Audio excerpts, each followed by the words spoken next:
So nice to meet you, Senator Barrasso. Barrasso. John Barrasso. John Barrasso. All right. I have a question. While you and other congressmen have supported talks and intelligence gatherings, no substantive action has been taken. Why is that?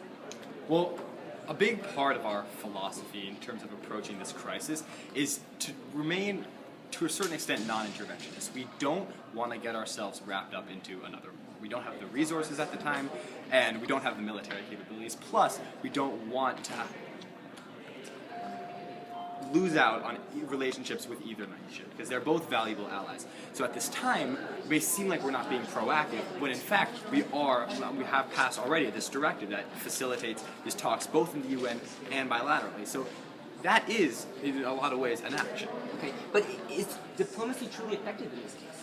Well, that remains to be seen, I think. I mean, we're going to go back, and it's going to be 4 months later, so we're going to get to see kind of how our talks work out when we have this directive passed. So hopefully this was able to be resolved, and ideally, I mean, we have this China issue coming in, and we want to get China into these talks, and then so that it doesn't become a belligerent situation. All right. I mean, you haven't really taken any action, but are you prepared to take stronger action in the future? Well, one communique that I had been writing up before committee ended, I don't know if it's going to be irrelevant when I get back, but if it's not, it's directed to the Chinese government. And really what it's saying is that if China takes aggressive action against India on behalf of Pakistan, the United States will not stand for it.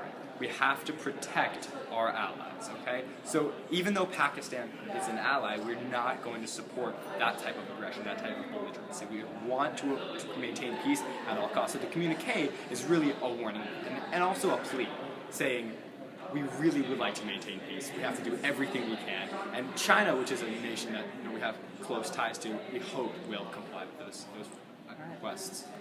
All right. Well, thank you for your time. Thank you. Nice to meet you. It's a pleasure. Yes.